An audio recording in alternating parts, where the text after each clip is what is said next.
Yo, what's going on, guys? It's Uncle Kobe, and welcome back to yet another MW3 helpful hints. I know I haven't done one of these in a while, and to tell you the truth, it's just hard to find things that a billion other people haven't made a video about already. So from now on, I'll probably just stick to like quick tips that you can carry into Black Ops 2 as well, just so they stay relevant.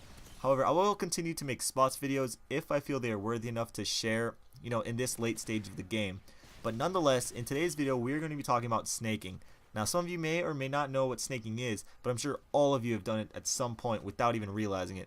Personally, I think snaking is a big problem with Call of Duty as gameplay mechanics go, but if it's in the game, might as well use it. So after you watch this video, hopefully you will be able to take full advantage of it. Alright guys, first thing you should know is that snaking is basically a glitch in the game. And I call it a glitch because when you do it, it eliminates any possible quick reaction time by your opponents, and it gives you an edge in a gunfight. Not so much that you're reporting someone for doing it, but it most likely is something that you'll complain about when it's done to you. Now, there are two types of snaking. The first is most common, and I'm sure all of you do it. It's when you are in a gunfight and you duck behind cover.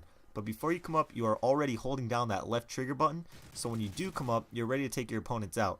Now, most people don't consider this snaking, however, I do, just because how it affects your opponent's bullet registration and his reaction time.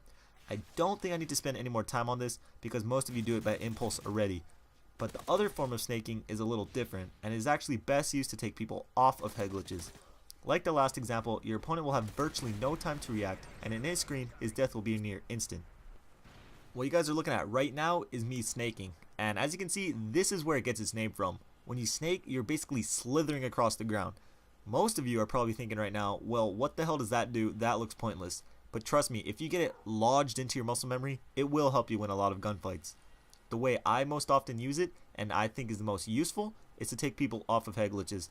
First, let me show how you actually do it, and it really cannot be any easier. From the prone position, all you have to do is hit the crouch button, and then immediately afterwards hit sprint. And literally, that is it. Here's one example of how you might use it. Let's say you know someone is at that head glitch, and he's pre-aiming, waiting for you to poke your head out. Rather than slowly peeking around the corner, which will give him the upper hand, use the snake glitch. Again, prone, crouch, sprint, and then of course take him out. Occasionally, if they have the better connection and a quick reaction time, they may land a shot or two on you.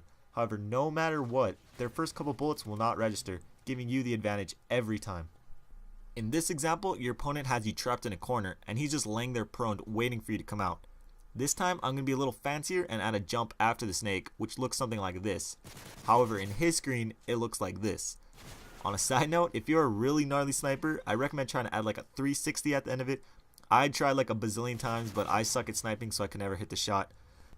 Also, let's say there's no way you would have a shot on him, but you want to check if he was still there. You can snake out around the corner and cut right back with no time for your opponent to kill you. As you can see, with you moving this fast, there is no way for him to get you.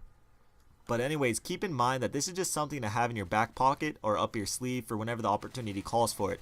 I don't really suggest you go around all game trying to snake people, for the obvious reason that you'll look like an idiot, but if you can remember this, I guarantee it will help you at one point or another.